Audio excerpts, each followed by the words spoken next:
Hello, guys, and welcome to day 6 of reading the Gospel of Luke. And today we have Luke chapter 6. Again, a reminder, I am using the St. Ignatius Study Bible, Old and New Testament, Revised Standard Version, Second Catholic Edition. Great Bible, lots of notes. If you're having a hard time understanding some verses, understanding some chapters, this provides lots of footnotes, lots of study notes. Also, it's a good chapter to start today because Luke chapter 6, we're gonna kind of get into the Sermon of the Mount, albeit a shorter version. The longer version, you can read it in Matthew's Gospel. Anyway, Luke chapter 6, let's read on. Teaching about the Sabbath. On a Sabbath, while he was going through the grain fields, his disciples plucked and ate some heads of grain, rubbing them in their hands. But some of the Pharisees said, "Why are you doing what is not lawful to do on the Sabbath?" And Jesus answered, "Have you not read what David did when he was hungry, he and those who were with him, how he entered the house of God and took and ate the showbread, which is not lawful for any but the priests to eat, and also gave it to those with him? And he said to them, The Son of Man is Lord of the Sabbath." The man with a withered hand. On another Sabbath, when he entered the synagogue and taught, a man was there whose right hand was withered, and the scribes and the Pharisees watched him to see whether he would heal on the Sabbath, so that they might find an accusation against him. But he knew their thoughts, and he said to the man who had the withered hand, "Come and stand here." And he rose and stood there. And Jesus said to them, "I ask you, is it lawful on the Sabbath to do good or to do harm, to save life or to destroy it?" And he stretched out, and he looked around on them all and said to him, "Stretch out your hand." And he did so, and his hand was restored. But they were filled with fury and discussed with one another what they might do to Jesus. Jesus chooses the 12 disciples. In these days he went out to the hills to pray, and all night he continued in prayer to God. And when it was day, he called his disciples and chose from them 12, whom he named apostles: Simon, whom he named Peter, and Andrew his brother, and James and John, and Philip and Bartholomew, and Matthew and Thomas, and James the son of Alphaeus, and Simon who was called the Zealot, and Judas the son of James, and Judas Iscariot, who became a traitor. Jesus teaches and heals. When he came down with them and stood on a level place with a great crowd of his disciples and a great multitude of people from all Judea and Jerusalem, and the seacoast of Tyre and Sidon, who came to hear him, to be healed of their diseases, and to be healed of their diseases. And those who were troubled with unclean spirits were cured. And all the crowd sought to touch him, for the power came forth from him and healed them all. Blessings and woes. And he lifted up his eyes on his disciples and said, "Blessed are you poor, for yours is the kingdom of God. Blessed are you that hunger now, for you shall be satisfied. Blessed are you that weep now, for you shall laugh. Blessed are you when men hate you, and when they exclude you, and revile you, and cast out your name as evil, on account of the Son of Man.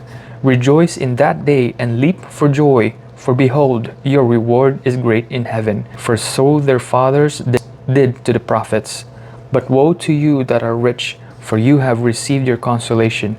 Woe to you that are full now, for you shall hunger. Woe to you that laugh now, for you shall mourn and weep. Woe to you when all men speak well of you, for their fathers did to the false prophets. Love for enemies. But I say to you that here, love your enemies, do good to those who hate you, bless those who curse you, pray for those who abuse you. To him who strikes you on the cheek, offer the other also. And from him who takes away your cloak, do not withhold your coat as well. Give to everyone who begs from you. And of him who takes away your goods, do not ask them again. And as you wish that men would do to you, do so to them. If you love those who love you, what credit is that to you? For even sinners love those who love them. And if you do good to those who do good to you, what credit is that to you? For even sinners do the same. And if you lend to those from whom you hope to receive, what credit is that to you? Even sinners lend to sinners, to receive as much again, but love your enemies and do good and lend, expecting nothing in return, and your reward will be great, and you will be sons of the Most High, for he is kind to the ungrateful and the selfish. Be merciful, even as your Father is merciful. Judging others. Judge not, and you will not be judged. Condemn not, and you will not be condemned. Forgive, and you will be forgiven. Give, and it will be given to you. Good measure, pressed down, shaken together, running over, will be put into your lap. For the measure you give will be the measure you get back. He also told them a parable. Can a blind man lead a blind man? Will they not both fall into the pit? A disciple is not even his teacher, but everyone, when he is fully taught, will be like his teacher.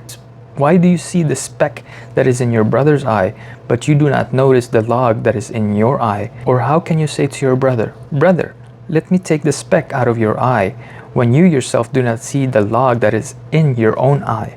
You hypocrite, first take out the log out of your own eye, and then you will see clearly to take out the speck that is in your brother's eye. A tree and its fruit.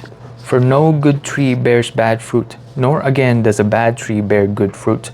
For each tree is known by its own fruit. For figs are not gathered from thorns, nor are grapes picked from a bramble bush. The good man out of the good treasure of his heart produces good, and the evil man out of his evil treasures produces evil.